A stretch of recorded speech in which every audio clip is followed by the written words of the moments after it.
To celebrate Black History Month, the Reynolda House Museum for American Art has something really special going on right now. It's a photography exhibit that gets you up close and personal with photos of everyone from Miles Davis to the Jackson 5. It's a cool exhibit here. I spoke with Community Engagement Director Owens Daniels about the Black is Beautiful exhibit.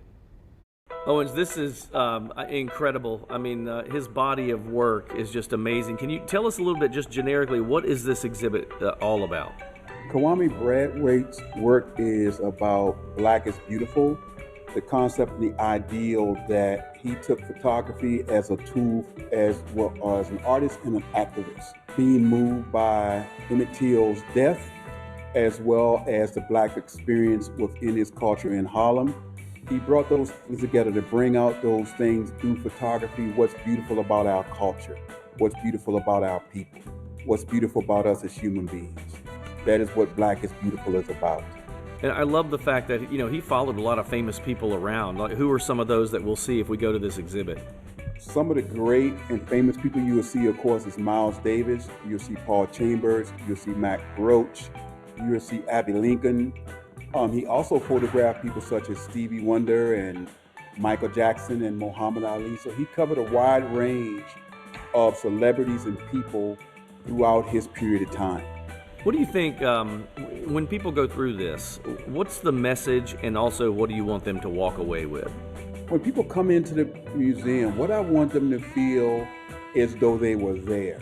You ever been to a place and sometimes you get that impression that I've been there before, or you become very familiar with the place and you become very comfortable. His work is very intimate, it's very comfortable, and it's almost like walking back in a place of time, and it really doesn't matter whether you're Black or you're white or whatever it is. You get that feeling of home, that I know these people, or I know these celebrities, or I've been to this place before. And I want people to walk out of that feeling with a really, really, really good feeling that I've had a good experience. I've seen some wonderful art. I've met some people that I may not have met before, and I've seen some people that I've heard of before. But that whole experience of I've been there before, and I really like that, and I will come back again. That's what I want them to come in, and that's what I would want them to leave with. Owens, this is wonderful stuff, man. Thank you so much for talking about this with us. I really appreciate your great day. So one of the things I want to emphasize, so some of the pictures are, you know, of well-known Black Americans from that time period, a lot of 1960s and 70s.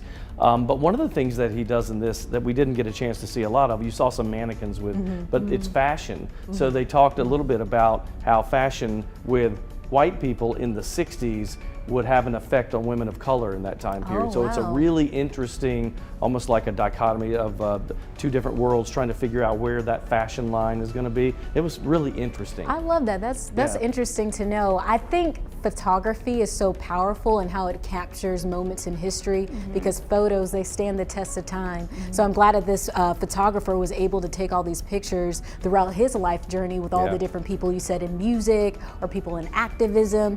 It really stands time to teach us here today, you know, what happened before us. And real quick, before we say something else, I just wanted to mention that these photos, they're not like staged photos. So, you know what I mean? They're intimate, behind the scenes shots of some of these performers too. Really neat. I loved how some of them were in black and white as well, because we oftentimes, pictures tell 1,000 words, but when you're in a museum like that, you can kind of create that story in your mind when you're looking at a black and white image, because then you don't have the color there. So you're really just creating that feeling of what did it feel like in that moment. You have to sit there, soak that in as you continue to stare at that photo, whether it's someone performing, as he mentioned a lot of those folks doing. What was that environment like?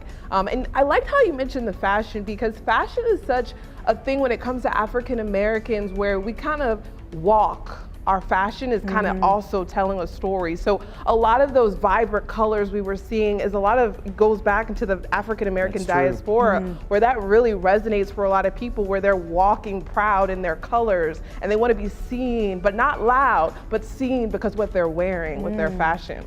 Yeah, those pictures, the profile pictures of just the women, I don't know if y'all saw those, but those are my favorite when you were showing those, Eric. I mean, they were just beautiful. I feel like they were Vogue cover worthy, and the fact that they weren't staged, I mean, they were just beautiful and breathtaking, and looked like they were taken today. They were beautiful. Monique's right about a black and white photo. To me, it strips everything out of it, right? So that you look at the subject matter and not and not the colors. Right, You know, it right. takes it back down to the basics, and that's what he wanted. That's why he did all the black and white photography.